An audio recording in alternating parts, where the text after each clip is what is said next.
السلام علیکم ورحمۃ اللہ وبرکاتہ۔ امید ہے آپ سب خیریت سے ہوں گے۔ الحمدللہ، میرے لیے بہت خوشی کی بات ہے کہ میں آج آپ سب کے بیچ میں موجود ہوں۔ اللہ سبحانہ تعالیٰ سے دعا ہے کہ وہ ہمیں بہترین طریقے سے آج کی اس مجلس سے فائدہ اٹھانے کی توفیق دے اور ہمارا وقت واقعی کسی بہتر کام آ سکے۔ مجھے جو موضوع دیا گیا ہے وہ تقوی سے متعلق ہے کہ تقوی کی زندگی کامیاب زندگی ہے، یا دوسرے لفظوں میں کہیے کہ کامیابی کا راز تقوی میں ہے۔ تو ہم دیکھیں گے کہ تقوی ہے کیا چیز۔ نحمدہ ونصلی علی رسولہ الکریم، اما بعد فاعوذ باللہ من الشیطان الرجیم، بسم اللہ الرحمن الرحیم۔ رب اشرح لي صدري ويسر لي امري واحلل عقدة من لساني يفقهوا قولي۔ الحمد لله الذي خلقنا وهدانا، امر بالطاعات لما فيها من الخير والبركات، ونهى عن المحرمات لما فيها من الشؤم والشرور والهلكات۔ احمد ربي واشكره على نعمه التي لا يحصيها الا هو، ما علمنا منها وما لم نعلم۔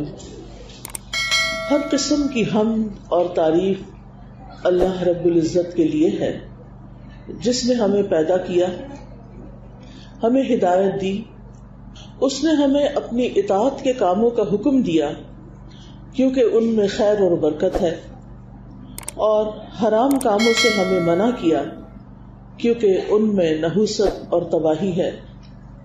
میں اپنے رب کی حمد بیان کرتی ہوں اور اس کا شکر ادا کرتی ہوں، اور اس کی ان نعمتوں پر جس کو اس کے سوا کوئی شمار نہیں کر سکتا، ان نعمتوں پر بھی شکر ادا کرتی ہوں جن کو ہم سب جانتے ہیں، اور ان نعمتوں پر بھی شکر کہ جن کو ہم جانتے نہیں ہیں۔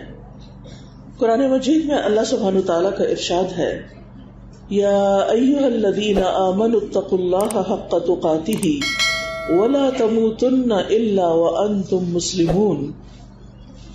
اے لوگو جو ایمان لائے ہو، اللہ کا تقوی اختیار کرو جیسا کہ تقوی اختیار کرنے کا حق ہے، اور تمہیں ہرگز موت نہ آئے مگر اس حال میں کہ تم فرما بردار ہو، تم اللہ کے تابعدار ہو۔ یہ سورۃ آل عمران کی آیت نمبر 102 ہے۔ اس آیت میں اللہ تعالیٰ نے اپنے مومن بندوں کو تقوی کا حق ادا کرنے کا حکم دیا ہے، اور یہ کہ تقوی پر استقامت ہو اس طرح کہ زندگی کے آخری لمحے تک انسان اللہ سبحانہ تعالیٰ کی اطاعت اور فرما برداری پر قائم رہے، کیونکہ ہوتا یہی ہے کہ انسان کی زندگی جس طریقے پر گزرتی ہے اس کی موت بھی اسی راستے میں آتی ہے۔ اور جو شخص اپنی صحت، جوانی اور اپنی زندگی کے اچھے دنوں میں اللہ سبحانہ تعالیٰ کی اطاعت کرتا ہے تو پھر وہی عمل اس کی زندگی کے آخر تک اس کے ساتھ جاتا ہے، کیونکہ وہ عمل اس کی عادت بن جاتا ہے، اور پھر اسی پر اس کے حسن خاتمہ کا انحصار ہوتا ہے۔ تو اگر ہم اللہ سبحانہ تعالیٰ کے صرف قرآن مجید کی ایک آیت پر عمل کرنا چاہیں تو اس میں دو اہم باتیں ہیں۔ ایک تو یہ کہ ہم اللہ کا تقوی اختیار کریں، اللہ سے ڈریں، صرف زبانی کلامی نہیں بلکہ جیسا کہ حق ہے، جیسے ہونا چاہیے، جیسا وہ ہم سے چاہتا ہے۔ اور دوسری یہ کہ ہماری زندگی کا اختتام اللہ سبحانہ تعالیٰ کی فرما برداری پر ہو، اللہ سبحانہ تعالیٰ کی نافرمانی پر نہ ہو۔ قرآن مجید کی آیت اسلامی طرز زندگی کے اصولوں میں سے اہم ترین آیت ہے۔ اب سوال یہ پیدا ہوتا ہے کہ تقوی ہے کیا جس کا ہمیں حکم دیا جا رہا ہے؟ بحیثیت مسلمان ہم سب لفظ تقوی سے تو خوب واقف ہیں، لیکن تقوی کس چیز کا نام ہے؟ تقوی کا لفظ عربی زبان میں واو، قاف، یا 3 حروف سے مل کر بنا ہے، یعنی اس کا اوریجن یا اس کا روٹ جو ہے واو قاف یا ہے، جس سے لفظ وقایا ہے۔ اس کا معنی ہوتا ہے ایک چیز کو دوسری چیز کے ساتھ دور ہٹانا، اس سے دفع کرنا. تو متقی انسان، تقوی والا انسان دراصل اپنے آپ کو نیک اعمال کے ذریعے، اچھے کاموں کے ذریعے اللہ کی نافرمانی اور الٹیمیٹلی عذاب سے بچاتا ہے. تو تقوی کا مطلب کیا ہے؟ بچانا. کس سے بچانا؟ اپنے آپ کو اللہ کی نافرمانی سے بچانا. کیوں بچانا؟ تاکہ ہم اللہ کے عذاب سے بچ سکیں، جو کہ ہماری زندگی کا الٹیمیٹ گول ہونا چاہیے. آپ کو معلوم ہے کہ جو روح ایک دفعہ وجود میں آ چکی ہے اب اسے کبھی ختم نہیں ہونا. ایک وہ وقت تھا جب ہم اس دنیا میں نہیں آئے تھے. اس کے بارے میں قرآن مجید میں آتا ہے کہ هل اتى على الانسان حين من الدهر لم يكن شيئا مذكورا، کیا انسان پر زمانے کا ایک طویل وقت ایسا نہیں گزرا جب وہ کوئی قابل ذکر چیز نہ تھا، یعنی ہمارا کوئی نام و نشان اس دنیا میں نہ تھا. پھر اللہ سبحانہ وتعالیٰ نے ہمیں یہ زندگی عطا کی جسے میں اور آپ ہم سب جی رہے ہیں. یہ زندگی کیا زندگی ہے؟ اس کے بارے میں اللہ تعالیٰ فرماتے ہیں الذی خلق الموت والحیات لیبلوکم ایکم احسن عملا، کہ اس نے موت اور زندگی کو کریٹ کیا تاکہ تمہیں آزما کے دیکھے تم میں اچھے کام کون کرتا ہے. تو زندگی نام ہے روح اور جسم کے ملاپ کا. پھر ایک وقت آئے گا کہ جس میں ہم سب پر موت طاری ہوگی اور روح اور جسم الگ الگ ہو جائیں گے. پھر ایک دن ہوگا یوم القیامہ کا، جس دن روح اور جسم پھر ہمیشہ کے لیے اکٹھے ہو جائیں گے اور پھر ان جسموں پر کبھی موت نہیں آئے گی. وہ آخری دن ہوگا کہ جس کو کبھی ختم نہیں ہونا اور جس میں انسان کو اس کے بعد کبھی نہیں مرنا. اس وقت اس جسم اور روح اور اس زندگی پر کیا بیتتا ہے، کیا گزرتا ہے، یہ ہمیں اپنے سامنے رکھ کر اس زندگی کو جینا، کیونکہ اس کی کامیابی کا انحصار اس زندگی کے عمل پر ہے جو آج ہم جی رہے ہیں. اور ہم سب سے دیکھا بھی یہی جا رہا ہے، ہمارا امتحان بھی اسی چیز کا ہو رہا ہے لیبلوکم ایکم احسن عملا، کہ وہ دیکھے کہ تم میں سے اچھے کام کون کرتا ہے تاکہ کل کی کامیابی حاصل ہو سکے. اس کے بارے میں قرآن نے ایک کرائٹیریا دیا فمن زحزح عن النار وادخل الجنۃ فقد فاز، جو شخص آگ سے بچا لیا گیا اور جنت میں داخل کر دیا گیا وہ یقیناً کامیاب ہو گیا. وما الحیات الدنیا الا متاع الغرور، اور جہاں تک دنیا کی زندگی کا تعلق ہے تو یہ دھوکے کے سامان کے سوا کچھ نہیں. یعنی آج کی یہ زندگی میں ہم ایک illusion کا شکار ہیں. ہم جن چیزوں کو کامیابی سمجھتے ہیں بس وہ ایک وقتی چیز ہے، حقیقی کامیابی نہیں ہے. حقیقی کامیابی کا انحصار تقوی پر ہے. لہذا آج ہمیں وہ اختیار کرنا ہے تاکہ کل کے نقصان اور ہمیشہ کی زندگی کی تکلیف سے بچ سکیں. تقوی کا ایک اور معنی خود کو عیوب سے بچانا، یعنی عیب والی زندگی سے بچانا اور احتیاط کے ساتھ زندگی بسر کرنا ہے. یعنی کمال درجے پر ایسی ہر چیز سے بچنا جو قیامت کے دن نقصان دہ ہو. اور وہ زندگی ایک کانشیس زندگی ہوتی، ایک احتیاط والی زندگی، یعنی جس میں انسان ہر لمحہ کانشیس ہوتا ہے اپنے اعمال کے بارے میں، اپنے افعال کے بارے میں، اپنے اقوال کے بارے میں. وہ جو کچھ جس وقت بھی کر رہا ہے وہ کیوں کر رہا ہے اور وہ کیسے کر رہا ہے اور کس کے لیے کر رہا ہے، اور اس کام کا آئندہ نتیجہ کیا ہوگا. کیا جو کچھ کر رہا ہے واقعی وہ کرنے کے لائق ہے؟ کیا واقعی وہ اس کی ڈومین میں آتا ہے؟ کیا واقعی وہ اس کی ذمہ داری ہے؟ کیا واقعی وہ ایسا کام ہے کہ جس سے خود اس کو فائدہ پہنچے گا؟ کیا وہ ایسا کام ہے کہ جس سے انسانیت کو فائدہ پہنچے گا؟ کیا وہ واقعی ایسا کام ہے جس سے اس کا رب اس سے راضی ہوگا؟ تو یہ تمام چیزیں دیکھتے ہوئے زندگی بسر کرنا نہایت ضروری ہے. اسی طرح تقویٰ کا یہ معنی بھی بیان کیا گیا ہے کہ انسان گناہوں پر اصرار کو چھوڑ دے. حضرت علی ابن ابی طالب رضی اللہ عنہ کہتے ہیں تقویٰ گناہوں پر اصرار کرنے کو چھوڑ دینا ہے. یعنی انسان ہے، ہم سے غلطیاں ہو جاتی ہیں، گناہ ہو جاتے ہیں، لیکن ان گناہوں پر یعنی اس پر جمے نہیں رہنا اور ریپیٹڈلی نہیں کرنا. غلطی سے تو کوئی انسان بچ نہیں سکتا، لیکن غلطی کو دہرانے سے ضرور بچ سکتا ہے. غلطی کرنے کے بعد توبہ کا دروازہ کھلا ہے، لیکن توبہ کی شرائط میں سے یہ ہے کہ انسان آئندہ پھر وہ غلطی نہ کرنے کا ارادہ کرے.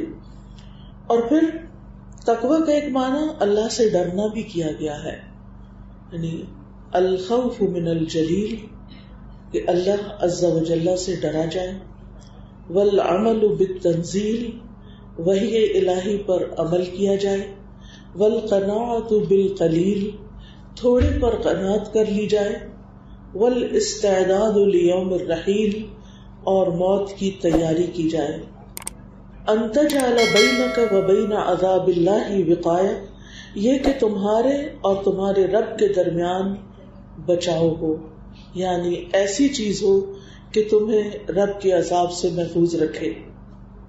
پھر اسی طرح تقوی کا ایک معنی یہ بھی کیا گیا ہے کہ انسان احسان کے درجے پر اللہ کی عبادت کرے، یعنی جو بھی اچھا کام کرے اللہ کی خاطر کرے اور اس طریقے پر کرے یوں سمجھے کہ وہ اپنے رب کو دیکھ کر رہا ہے. یعنی تقوی کیا ہے کہ انسان اللہ تعالیٰ کی عبادت خوبصورت طریقے سے کرے، عمدہ طریقے سے، بہت اچھے طریقے سے، گویا وہ اپنے رب کو دیکھ رہا ہو. ابن قیم کہتے ہیں کہ تقوی اللہ کی اطاعت میں کیا جانے والا وہ عمل ہے جو ایمان کی حالت میں اجر کی نیت رکھتے ہوئے، یعنی اجر کی نیت بھی ہو، اللہ تعالیٰ کے احکامات پر عمل کرنے اور اس کی منہیات یعنی جن چیزوں سے اللہ تعالیٰ نے روکا ہے ان سے بچنے کی صورت میں سر انجام دیا جاتا ہے. یعنی جو چیز اللہ تعالیٰ ہم سے چاہتے ہیں وہ کریں اور جن چیزوں سے وہ روکتا ہے اس سے رک جائیں. پھر تقوی بچ بچ کر احتیاط کے ساتھ زندگی گزارنے کا نام ہے. حضرت عمر نے ابی ابن کعب سے تقوی کے بارے میں پوچھا کہ تقوی کیا ہوتا ہے. ابی ابن کعب ایک بہت بڑے عالم تھے، اہل کتاب میں سے تھے، پھر مسلمان ہو گئے. تو انہوں نے حضرت عمر سے کہا کیا آپ کبھی کسی خاردار راستے سے گزرے ہیں؟ انہوں نے کہا ہاں کیوں نہیں. تو ابی ابن کعب نے کہا پھر آپ کیا کرتے ہیں جب آپ کانٹوں کے بیچ میں سے گزر رہے ہوتے ہیں تو کیا کرتے ہیں؟ عمر رضی اللہ عنہ نے فرمایا شمرت واجتمدت، یعنی میں پھر اپنے کپڑے سمیٹ کر، کپڑے بچا کر، بھرپور کوشش کر کے احتیاط کے ساتھ گزرتا ہوں کہ میرے کپڑے کانٹوں میں نہ الجھ جائیں.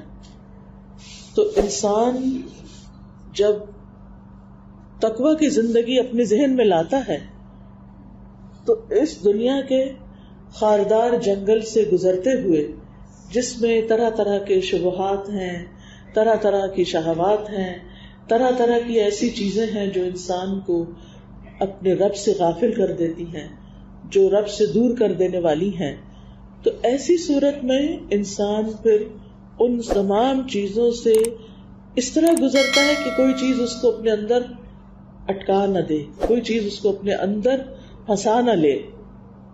یعنی دنیا کے اندر بہت سی اٹریکشنز ہیں، دنیا کے اندر بہت سی ایسی چیزیں ہیں. ایک طرف انسان کے اندر اس کا نفس ہے، انسان کے باہر شیطان ہے، معاشرے کے لوگ ہیں، ان تمام کے اپنے کچھ تقاضے ہیں، ان کی اپنی ایک سوچ ہے. تو بات یہ ہے کہ انسان ہر اس چیز سے دور سے گزرے جو رب کو ناراض کرنے والی ہو. انسان ہر اس چیز سے بچ کے گزرے شیطان جس کی طرف دعوت دینے والا ہو. ہر اس چیز سے بچ کر گزرے جو انسان کے دل میں شک و شبہ پیدا کرنے والی ہو. کیونکہ تقوی اسی چیز کا نام ہے کہ انسان واضح حرام کاموں سے بچنے کے ساتھ ساتھ ان چیزوں سے بھی بچے جو انسان کے دل میں کھٹک جائیں. تو انسان ہر اس چیز سے بچے جو دل میں کھٹک جائے کہ یہ صحیح نہیں ہے. کیونکہ انسان بعض اوقات اس کو کسی حکم کا پتہ نہیں ہوتا کہ اس معاملے میں اللہ سبحانہ وتعالیٰ کا حکم کیا ہے، اس کو پسند ہے یا نہیں. تو اللہ تعالیٰ نے ہماری ہدایت کے کچھ طریقے رکھے ہیں. ایک تو ہماری فطرت کے اندر نور ہدایت رکھا ہے کہ انسان فطری طور پر خیر کی طرف راغب ہونے والا ہے، یعنی انسان ہر اس چیز کو چھوڑ دے جو اللہ سبحانہ وتعالیٰ کو ناراض کرنے والی ہے.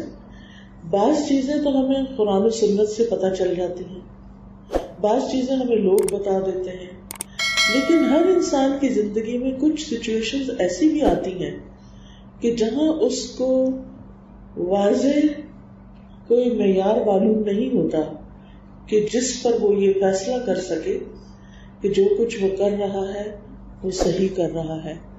ایسی صورت میں انسان کو پھر اپنے دل سے پوچھنا چاہیے، کیونکہ نبی صلی اللہ علیہ وسلم نے فرمایا التقویٰ ہاں ہونا، تقویٰ یہاں ہے. جو انسان اللہ سے ڈرتا ہے اس کا دل اس کے لیے رہنما بن جاتا ہے، اس کے دل میں وہ باتیں کھٹک جاتی ہیں جو اللہ تعالیٰ کو ناراض کرنے والی ہوتی ہیں، جو اس کے لیے نقصان دہ ہوتی ہیں. لہذا انسان جب کانشیسلی زندگی بسر کرتا ہے، حلال اور حرام تو واضح ہوتے ہیں، لیکن کچھ چیزیں گرے ایریا میں بھی ہوتی ہیں جن کے لیے انسان کو اپنی عقل بھی استعمال کرنی ہوتی، اپنا کانشیس استعمال کرنا ہوتا ہے. ان چیزوں کے بارے میں پھر انسان احتیاط برتے. کچھ چیزیں ایسی ہوتی ہیں جو واضح طور پر شر نظر آ رہی ہوتی ہیں، لیکن کچھ راستے اس شر کی طرف جا رہے ہوتے ہیں. انسان ان راستوں پر بھی نہ چلے، کیونکہ ڈر ہے کہ انسان کہیں اسی منزل میں نہ جا پہنچے جو اس کے لیے نقصان کا باعث ہے. یعنی جہاں سے انسان کو منع کر دیا گیا ہے کہ وہ اللہ کی حدود کے قریب نہ جائے، اللہ سبحانہ تعالیٰ کی نافرمانی کے کاموں کے قریب بھی نہ جائے، تو وہاں ان چیزوں سے انسان بچ جائے، ان چیزوں سے انسان دوری اختیار کرے. امام سوری کہتے ہیں متقی کو متقی اس لیے کہا گیا ہے کیونکہ وہ ایسی چیز سے بھی پرہیز کرتا ہے جس سے عام طور پر لوگ پرہیز نہیں کرتے. امام راغب کہتے ہیں تقویٰ یہ ہے کہ نفس کی حفاظت ایسی چیز سے کی جائے جو گناہ میں ڈالتی ہو. یہ حرام چیزوں کو چھوڑنے سے ہوتا ہے اور اس کی تکمیل بعض جائز کاموں کو چھوڑنے کے ساتھ ہوتی ہے. یعنی انسان متقی اس وقت تک نہیں بنتا کہ جب تک وہ کچھ ایسی چیزوں کو نہ چھوڑ دے کہ جو حرام کی طرف لے جانے والی ہو. فیروز آبادی کہتے ہیں کہ تقویٰ سے مراد ہر اس چیز سے پرہیز کرنا ہے جس میں نقصان ہو، نافرمانی ہو اور وہ فضول کام ہو. یعنی دوسرے لفظوں میں اپنی زندگی سے بے مقصدیت کو نکال دینا ہے. یعنی ایسے کام نہیں کرنے جن کا کوئی مقصد نہ ہو، جن کا کوئی فائدہ دنیا یا آخرت میں نہ ہوتا ہو. اسی طرح ایسی لذتوں کو چھوڑنا، ایسی خواہشات کو چھوڑنا جو حرام کے دائرے میں آتی ہو یا حرام نہیں بھی تو شک کے دائرے میں آتی ہو، جس پر انسان کا ضمیر بھی اس کو ملامت کرتا ہو کہ مجھے یہ کام نہیں کرنا کیونکہ مجھے یہ درست معلوم نہیں ہوتا. یعنی کچھ چیزوں کے بارے میں ہمارے اندر کی گواہی، ہمارے اندر کی گھنٹی اتنی اسٹرانگ ہوتی ہے کہ ہمیں وہ چین نہیں لینے دیتی. ہمارے اندر اس کام کو کر کے ایسا گلٹ پیدا ہو جاتا ہے کہ جس سے ہمارا اطمینان قلب رخصت ہو جاتا ہے. ان چیزوں کو چھوڑنا ضروری ہے. یہ اطمینان قلب جو ہے اس کا حصول بہت ضروری، اس کو حاصل کرنا ضروری ہے، کیونکہ موت کے وقت جو فرشتہ آئے گا وہ کس طرح خطاب کرے گا؟ جو انسان ساری زندگی اطمینان قلب کے لیے کوشش کرتا رہا اور اس کو نصیب بھی ہو گیا، اور وہ کیسے نصیب ہوا؟ اللہ کی نافرمانی اور پھر شک و شبہ والے کام چھوڑ کر یقینی کاموں کی طرف بڑھا، تو فرشتہ آ کر کہے گا یا ایتھا النفس المطمئنہ، اے نفس مطمئنہ، ارجعی الی ربک راضیۃ مرضیہ، اپنے رب کی طرف واپس چلو. رب نے تمہیں کچھ دن کے لیے بھیجا تھا اس دنیا میں، اب تم واپس چلو. راضیۃ مرضیہ، اس حال میں کہ تم اپنے رب سے راضی ہو اور اس حال میں کہ رب تم سے راضی ہے. یعنی ہم اپنی موت کو کس طرح ڈریم کرنا چاہتے ہیں، کس طرح ہم سوچتے ہیں کہ ہماری موت کیسے آئے. یعنی اس وقت ہمارے دل کی کیفیت کیا ہو، کیونکہ جس دل میں تقویٰ ہوگا وہ لازماً نفس مطمئنہ بنے گا، اس کے اندر اطمینان آئے گا، کیونکہ وہ ساری زندگی اسی طرح زندگی بسر کرتا رہا کہ وہ اسی کوشش میں رہا کہ شک و شبہ والی چیزوں کو چھوڑ دے. اسی سے پھر انسان کے اندر زبان کی حفاظت کا خیال بھی آتا ہے. حضرت انس کہتے ہیں کوئی بندہ اس وقت تک اللہ سے ڈر نہیں سکتا جیسا کہ ڈرنے کا حق ہے جس کا حکم اس آیت میں دیا گیا ہے، جب تک وہ اپنی زبان کی حفاظت نہیں کرتا. تو کرنے والے کاموں میں سے تقویٰ حاصل کرنے کے لیے بہت ضروری ہے کہ ہم اپنی زبان سے نکلنے والے لفظوں کو بھی گارڈ کریں کہ ہم کیا بول رہے ہیں، کیوں بول رہے ہیں، کس وقت بول رہے ہیں، کس سے بول رہے ہیں، اور اس کے پیچھے مقصد کیا ہے ہمارا. اور اب تو صرف ایک زبان ہی نہیں بولتی، اب تو ہمارے ہاتھ بھی بولتے ہیں. کہا جاتا ہے نا کہ قیامت کے دن انسان کے ہاتھ بولیں گے. سورۃ یاسین میں آپ پڑھتے ہیں کہ آج کے دن ان کے ہاتھ اور ان کے پاؤں بولیں گے. لیکن اب تو دنیا میں ہی ہاتھ بولنے لگ گئے.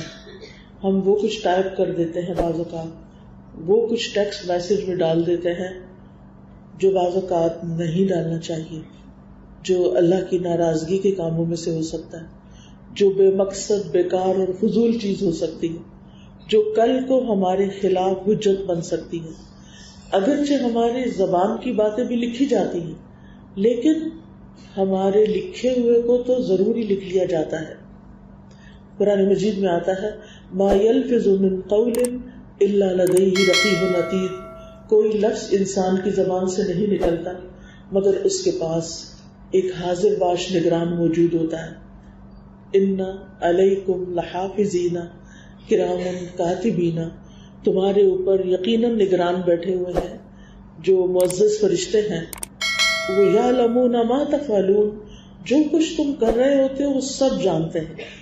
یعنی ان کے لیے کوئی بھی چیز مشکل نہیں.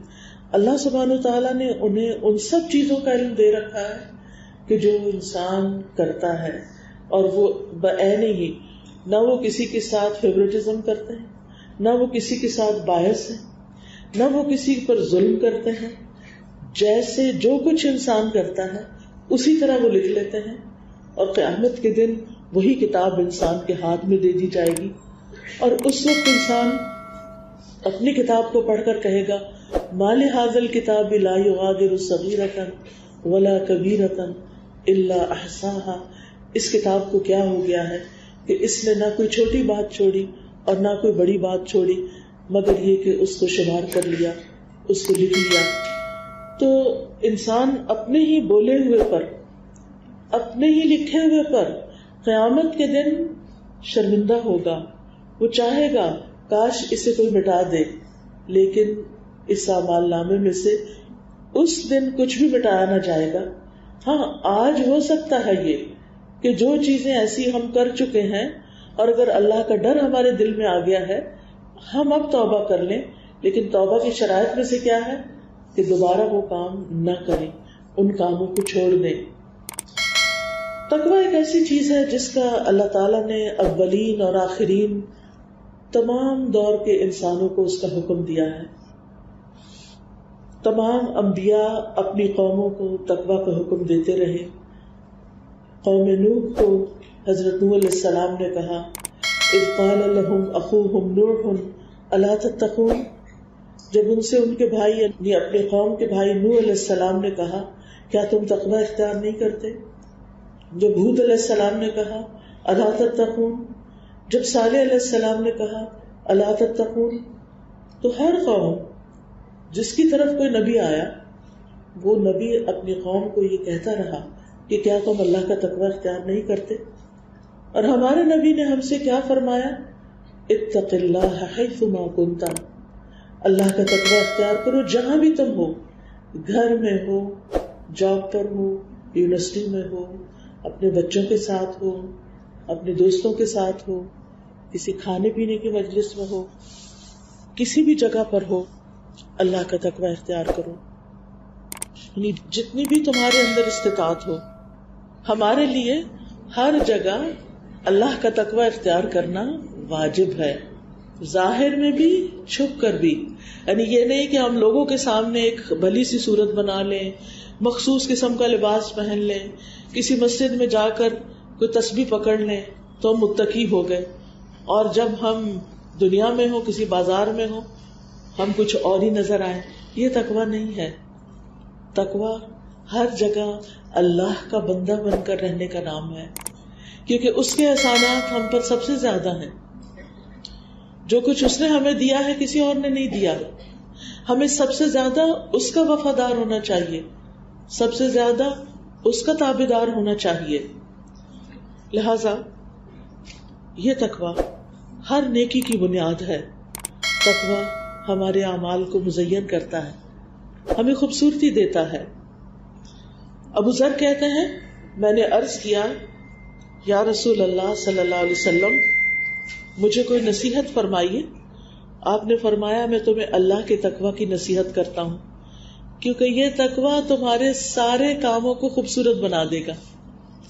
یعنی جب انسان کے اندر اللہ کا ڈر ہوتا ہے تو پھر کیا ہوتا ہے, وہ جس کے ساتھ بھی معاملہ کرتا ہے, اپنے سے بڑے کے ساتھ, اپنے جیسے کے ساتھ, اپنے سے چھوٹے کے ساتھ, وہ سبھی کے ساتھ اچھا ہوتا ہے, وہ سبھی کے ساتھ ایماندار ہوتا ہے, وہ سبھی کے ساتھ با اخلاق ہوتا ہے, وہ سبھی کے حقوق دیتا ہے, وہ کسی کے ساتھ بھی ظلم و زیادتی نہیں کرتا, کیونکہ اس کا معاملہ سامنے والے کے ساتھ نہیں, اس کا معاملہ اپنے رب کے ساتھ ہے.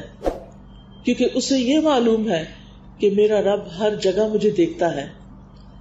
اور ایسے انسان کو اللہ سبحانہ وتعالی عزت عطا کرتا ہے. ایسے انسان کی محبت لوگوں کے دلوں میں واقع ہو جاتی ہے, کیونکہ عزت کی بنیاد بھی تقویٰ ہے. اللہ تعالیٰ فرماتے, ان اکرمکم عند اللہ اتقاکم, تم میں سے سب سے زیادہ عزت والا وہ ہے جس کے اندر سب سے زیادہ تقویٰ ہے. نبی صلی اللہ علیہ وسلم جب عمومی طور پر کسی کو کوئی نصیحت فرماتے, مثلاً کوئی لشکر, کوئی ایکسپیڈیشن بھیجتے, تو لشکر کے امیر کو خاص طور پر اللہ سے ڈرتے رہنے اور اپنے مسلمان بھائیوں کے ساتھ بھلائی کرنے کی وصیت کرتے, کیونکہ جو شخص اللہ سبحانہ تعالیٰ سے ڈرے گا اس کے اندر کسی کے ساتھ ظلم کا, کسی کے ساتھ زیادتی کرنے کا خیال بھی نہیں آئے گا, کیونکہ اس کو یہ احساس ہوگا کہ میں جو کچھ کر رہا ہوں میرا رب مجھے دیکھ رہا ہے. پھر اسی طرح آپ دیکھیے کہ اعمال کی قبولیت کا انحصار بھی تقویٰ پر ہے. جتنا زیادہ کسی کے اندر اخلاص ہوگا, جتنا زیادہ کسی کے اندر تقویٰ ہوگا, اتنے ہی اس کے اعمال قبول ہوں گے. حابیل اور قابیل دو بھائیوں کا قصہ قرآن مجید میں آتا ہے. دونوں نے قربانی کی, ایک کی قبول ہوئی دوسرے کی نہیں ہوئی. جس کی قبول ہوئی اسے اس بھائی نے مار ڈالا جس کی قربانی قبول نہیں ہوئی تھی, کیونکہ اس قربانی کی قبولیت کی بنیاد پر ان کے لیے کچھ فیصلہ ہونا تھا. تو وہ بھائی بہت غصے میں آ گیا. تو پہلے بھائی نے سمجھایا کہ انما یتقبل اللہ من المتقین, کہ اللہ تو تقوی والوں کی قربانی قبول کرتا ہے. یعنی جو کام ہم اللہ کے لیے کرتے نہیں, چاہے وہ دیکھنے میں کتنا ہی بڑا کام کیوں نہ ہو, اللہ کیا قبولیت نہیں پاتا. لہذا جس چیز میں, جس کام کے پیچھے اللہ کی محبت ہوگی, اللہ کا ڈر ہوگا, اللہ کی خاطر ہوگا, وہ کام اللہ کی بارگاہ میں چاہے وہ چھوٹا سا ہی ہو قبول ہوگا. جو شخص اپنے حلال مال میں سے ایک کھجور بھی اللہ کے راستے میں صدقہ کرتا ہے, تو حدیث میں آتا ہے کہ اللہ سبحانہ وتعالیٰ اسے اپنے دائیں ہاتھ سے قبول کرتے ہیں, پھر اس کو پالتے ہیں, اس کو بڑھاتے ہیں, جیسے تم میں سے کوئی اپنے بچیرے یعنی گھوڑے کے بچے کو پالتا ہے, حتیٰ کہ وہ ایک لقمہ پہاڑ برابر ہو جاتا ہے. یعنی اتنا زیادہ اس کا اجر اللہ تعالیٰ دیتے ہیں جو اللہ کی خاطر دیا گیا ہو. لیکن جو دکھاوے اور ریاکاری اور لوگوں میں شہرت پانے کے لیے دیا گیا, وہ ہو سکتا ہے کہ دنیا میں چند دن کے لیے انسان کو اس کی کوئی شہرت مل جائے, لوگ اس کا نام کسی کتاب میں لکھ دیں, Guinness book of world record میں کوئی نام لکھ دیا جائے, کہیں اس کی تصویریں لگ جائیں, اس کی زندگی پر کوئی کتاب لکھ دی جائے, دیٹس اٹ, بس یہ سارا ریوارڈ یہی ختم ہو جائے گا, اس سے آگے کچھ نہیں ملے گا. جبکہ بحیثیت مسلمان ہم سب کا یہ یقین ہے کہ اصل زندگی تو کل شروع ہونے والی ہے، آخرت کی زندگی ہے.